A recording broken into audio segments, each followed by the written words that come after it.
నమస్కారం మిత్రులారా, నేను మీ జర్నలిస్ట్ సూరన్న. ఇక్కడ కేసీఆర్కు ఆస్తులు, తెలంగాణకు అప్పులు. ఇక ఫామ్ హౌస్లోనే పాపాల భైరవుడు. బీఆర్ఎస్ పార్టీకి మళ్ళీ అధికారం కలే. 2034 వరకు అధికారం కాంగ్రెస్దే. రాహుల్ను ప్రధాని చేసేందుకు సంవిధానం అవుతా. మిడ్జిల్ సభలో సీఎం రేవంత్ రెడ్డి. నిజమే, కేసీఆర్కి ఆస్తులు ఉన్నాయి, లేవని నేను చెప్పట్లే. అలాగని రేవంత్ రెడ్డికి ఆస్తులు లేవని కూడా చెప్పొద్దు. రేవంత్ రెడ్డికి కూడా ఆస్తులు ఉన్నాయి, కేసీఆర్కి కూడా ఆస్తులు ఉన్నాయి. మీకు తెలుసో తెలియదో, ఆర్టీఐలు వేసి విపరీతంగా సంపాదించడు రేవంత్ రెడ్డి. ఆర్టీఐ అంటేనే రేవంత్ రెడ్డి. ఆయన జడ్పీటీసీ దశ నుండి ఎమ్మెల్సీ దశ వరకు, ఆ తర్వాత ఆయన మెల్లగా స్టెప్ బై స్టెప్ ఎదుర్కొంటూ సీఎంగా వచ్చారు కదా. ఈ ప్రక్రియలో ఆర్టీఐ వేసుకుంటూనే ఆయన వచ్చాడు. అంటే సమగ్ర విచారణ ప్రభుత్వం నుండి సేకరించి దాన్ని ప్రశ్నించే వ్యక్తి రేవంత్ రెడ్డి. ఇంకా రేవంత్ రెడ్డి భయన చేయట్లే. కానీ కేసీఆర్ కూడా అప్పులు ఉన్నాయి, రేవంత్ రెడ్డికి కూడా అప్పులు ఉన్నాయి. కేసీఆర్కి ఆస్తులు ఉన్నాయి, రేవంత్ రెడ్డికి ఆస్తులు ఉన్నాయి. ఆస్తులు ఉంటాయి, అప్పులు ఉంటాయి. నాకేం అప్పు లేదా, నాకేం నష్టపరం జరగలేదా, నేను అల్లం పంట అయితే నాకే నష్టం జరిగింది, నేనెవరు చెప్పుకోవాలని కేసీఆర్ చెప్తాడు. ఈయన కూడా అట్నే చెప్తాడు. అయితే ఈ అప్పుల వల్ల, ఈ ఆస్తుల వల్ల ఏమైనా వాళ్ళకి నష్టం ఉందంటే వాళ్ళకేం నష్టం లేదు. వాళ్ళకే కాదు, ఎవరికి నష్టం లేదు. ఏ రాజకీయ నాయకుడికి నష్టం ఉండదు. అప్పులు చేసేది నిజంగా సామాన్య ప్రజలు. ఆ అప్పు భారం పడేది మా మీద. రేవంత్ రెడ్డి నెత్తి మీద పడదు, కేసీఆర్ నెత్తి మీద పడదు. ఒరిజినల్గా అప్పు భారం అనేది పడేది మన మీద, మధ్య తరగతి పేదవాళ్ళ మీద, బడుగు బలహీన వర్గాల మీద అప్పు భారం పడుతుంది. వీళ్ళ మీద ఎందుకు పడదంటే, వీళ్ళు రాజకీయంగా ఒకరినొకరు తిట్టుకుంటారు, ఆ తర్వాత మళ్ళీ పొగుడుకుంటారు, పార్టీలు మారుతారు, పార్టీలు జంప్ అవుతారు, వీళ్ళు అప్పులు చేస్తారు, మళ్ళీ వేరే సీఎం అవుతారు, ఆయన పోతారు, మళ్ళీ వేరే సీఎం అవుతారు. ఈ కాలక్రమంలో బలి అయ్యేది ముఖ్యంగా సామాన్య ప్రజలే. ఎందుకంటే మనమే కదా ఎక్కువ ఉప్పులు కొనేది, పప్పులు కొనేది, పల్లీలు కొనేది, పుట్నాలు కొనేది, పాలు కొనేది, బ్రెడ్లు కొనేది మనమే. అంటే మన దగ్గర డబ్బులు ఉండవు, ఉన్న దాంట్లో మనం కూడా ట్యాక్స్ పే చేస్తాం.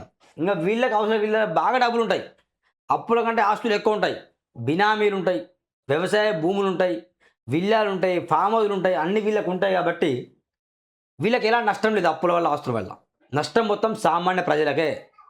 కాబట్టి వాస్తవాలు చెప్తున్నా, దయచేసి ఈ వీడియో అందరూ షేర్ చేయండి. స్వరాష్ట్రం వచ్చాక 10 ఏళ్లలో ఆస్తులు కేసీఆర్ కుటుంబానికి పెరిగితే అప్పులు తెలంగాణకు మిగిలాయని సీఎం రేవంత్ రెడ్డి ఆగ్రహం వ్యక్తం చేశారు. ఇప్పుడు మీరు చేసే అప్పులు కూడా రేవంత్ రెడ్డి మాకే మిగులుతాయి. మీరు గద్దె దిగుతారు, వెళ్ళిపోతారు. ఆ అప్పులు కూడా మళ్ళీ మేమే కట్టాల్సిందే. మా జేబులోకి వెళ్ళి అప్పులు కట్టాలి.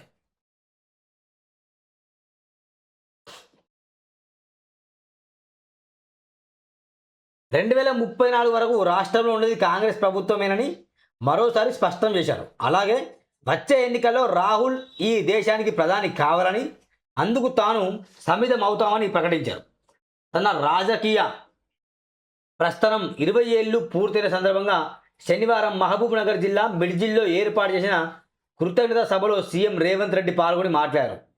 కేసీఆర్ కొడుకు కేటీఆర్, అల్లుడు హరీష్ రావు గద్దల్లా ఊర్ల మీద పడి ఫామ్ హౌస్లోనే బందైన పాపాల భైరవుడు మళ్ళీ రావాలని అంటున్నారని ఆగ్రహం వ్యక్తం చేశారు. రేషన్ కార్డు ఇచ్చినందుకు ప్రజాపాలన పోవాలన్నా, సన్నబియ్యం పెట్టినందుకు పోవాలన్నా, ఇందిరమ్మ ఇండ్లు ఇచ్చినందుకు పోవాలన్నా, ఉచిత కరెంట్ ఇచ్చినందుకు పోవాలన్నా, రైతు రుణమాఫీ చేసినందుకు పోవాలన్నా, రైతు భరోసా ఇచ్చినందుకు పోవాలన్నా, వరేస్తే ఉరేసుకున్నట్టే అని ఆ దుర్మార్గుడు చెబితే 2,08,00,000 మెట్రిక్ టన్నుల వరి ధాన్యం పండిస్తే చివరి గింజ వరకు కొని 80,000 కోట్ల రూపాయలు చెల్లినందుకు ప్రజాపాలన పోవాలన్నా అని ఆయన సంథింగ్ చాలా ఘాటుగా, ఘోరంగా మాట్లాడాడు. పోవాలని ఎవరు మాట్లాడారు, ఉండాలి. కానీ మీరు చేసినప్పుడు మీరే తీర్చాలి. ఇప్పుడు కేసీఆర్ తీర్చిన అప్పుకు మేము వడ్డీ కడుతున్నాం, చక్ర వడ్డీలు, భారీ వడ్డీలు పెరుగుతున్నాయి, మేము కడుతున్నాం మీరు చెప్తాను కదా. ఎలాంటి జీవరా అంటే, కేసీఆర్ హయాంలో జరిగిన అప్పులు కేసీఆర్ హయాంలో తీర్చాలి. లేకపోతే ఆయనని తీర్పించేలా గవర్నమెంట్ చర్య తీసుకోవాలి, ఒక జీవో తేవాలి. కేసీఆర్ అప్పు చేసిపోతావు, నువ్వు అప్పు చేసిపోతావు, ఏమంటే రాష్ట్రాన్ని మారుస్తామని చెప్తారు. మరి రాష్ట్రాన్ని మారుస్తాను మంచిదే, కానీ ఏ పేదోడు బతకడు సరిగా. ఎవరికి ఉద్యోగాలు ఇచ్చినట్టు కనిపించవు. స్థానికంగా ఉద్యోగాల కొరత ఉంటుంది. ఏమన్నా రైతులకు రుణమాఫీ సగమే పోతే సగం చేయరే. అంటే మీరు చేసిన అప్పుల వల్ల నిజంగా తెలంగాణ రాష్ట్రం మారితే ఓకే. కానీ అప్పుల వల్ల అప్పులే కనిపిస్తానే తప్ప తెలంగాణ రాష్ట్రంలో ఎక్కడ మారినట్టు మాత్రం కనిపిస్తలేదు. ఏమన్నా హైదరాబాద్ మారుతుంది. హైదరాబాద్, వరంగల్, ఖమ్మం, కరీంనగర్ అంటే ఈ పట్టణాల్లో ఏదో ఒక నామకే వాస్తే ఒక పని ముందుకేయడం కాదు అభివృద్ధి అంటే. ప్రతి పేదవాడు ఉచితంగా వైద్యం పొందుకోవాలి, ఉచితంగా విద్య చదవాలి. ఇలాంటి మార్పులు తీసుకురండి మీరు.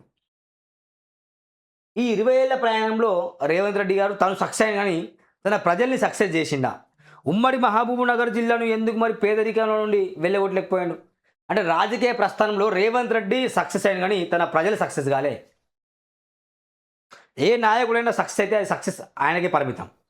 సక్సెస్ అంటే ప్రజలు, ఆయన కోరుకున్న ప్రజలు, ఆ నియోజకవర్గపు ప్రజలు అభివృద్ధి చెందితే సక్సెస్ అన్నట్టు. ఒకసారి ఆలోచించండి.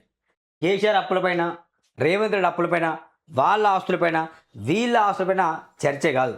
What is going on? Telangana రాష్ట్రంలో అభివృద్ధి ఏంది? తీసుకున్న అప్పు వల్ల అభివృద్ధి అవుతుందా? అప్పు తీసుకొని మళ్ళీ రాజకీయ నాయకులు దాంట్లో డబ్బులు తీసుకుంటానా అనేది కూడా తెలియాలి. ఇది బాగా జరుగుతుంది. కాబట్టి ఒకసారి గమనించండి. Thank you very much.